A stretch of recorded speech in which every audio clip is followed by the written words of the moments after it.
금리가 올랐습니다. 1년 반 동안 이어져 온 초저금리 시대가 막을 내렸다는 평가도 지금 있는 건데요. 코로나19 재확산에 따른 경기 침체 우려로 동결 가능성도 굉장히 높았는데 가계부채 우려 등으로 인상이 33개월 만에 의결됐습니다. 금리 인상의 배경 궁금하실 겁니다. 배경 짚어볼 거고요. 이로 인한 경기 영향 등을 금융부의 윤다혜 기자와 함께 알아보도록 하겠습니다. 윤 기자 나와 있습니까? 네, 안녕하세요. 동결 전망이 적지 않았는데 인상을 했단 말이죠. 인상 배경부터 먼저 들어볼까요? 네, 이번 기준금리 인상은 그전부터 점쳐지고 있었습니다. 인상 배경에는 금융 불균형 해소가 크게 작용했는데요. 지난 5월 이주열 한은 총재를 비롯한 금통위원들이 여러 차례 연내금리 인상을 예고하면서 가장 중요한 이유로 금융 불균형 문제를 지목해 왔었습니다.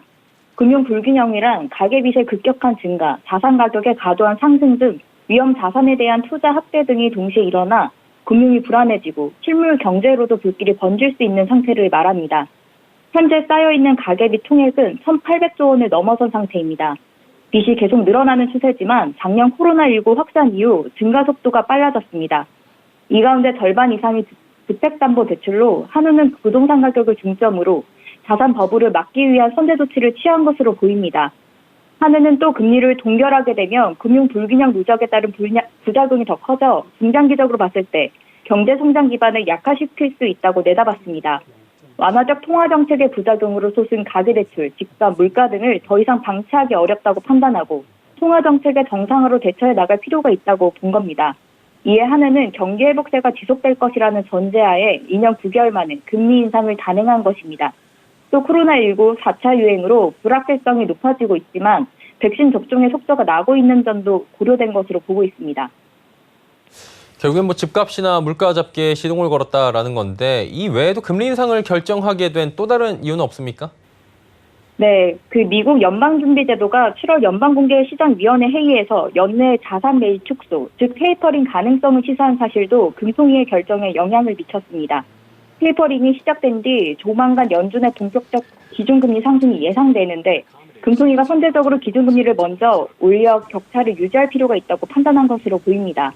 달러와 같은 기축통화가 아닌 원화 입장에서 기준금리 등 정책금리가 미국보다 낮거나 같아지면 외국인 투자자들의 자금 유출 등이 우려되기 때문입니다.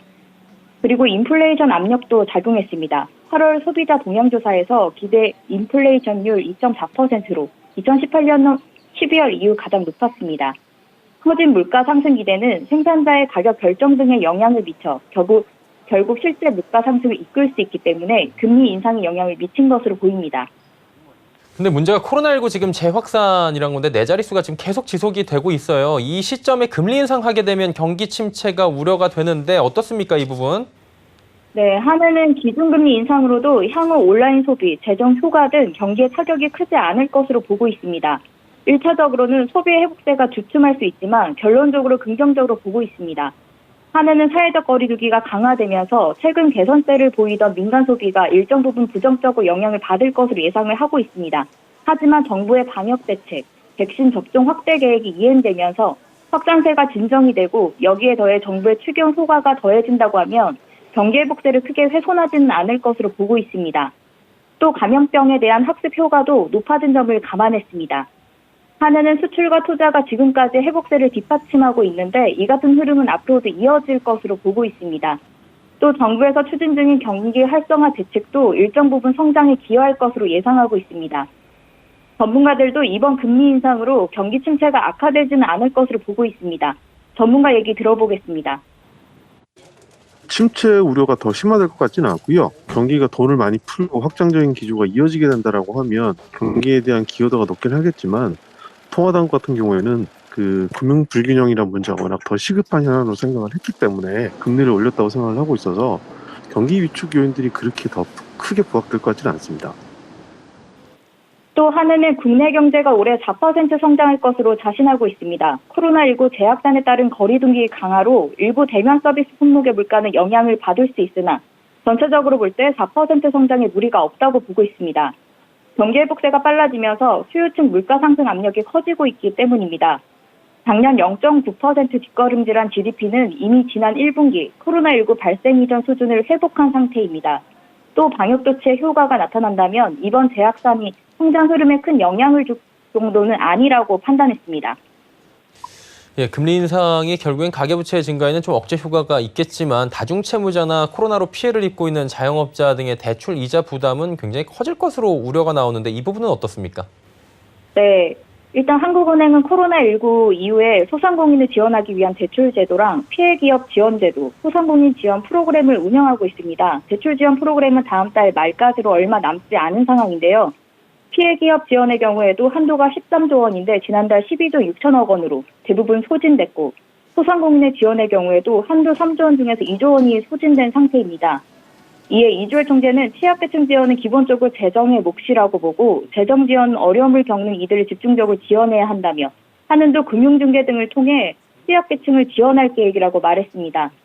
또 지난달에도 대출제도의 연장과 여러 가지 상한 유예 조치를 최근에 코로나19 전개 상황, 지원 대상에 미치는 영향 등을 점검해 적절한 결정을 내릴 것이라고 밝힌 바 있어 따라서 다음 달 종료 예정인 소상공인 대출 만기 연장과 상한 유예가 또다시 연장될 가능성에 무게가 실립니다. 예, 결국엔 인상이 이루어진 만큼 앞으로 관심은 올해 안에 또 금리가 오르느냐 이 부분인 것 같은데 어떻습니까?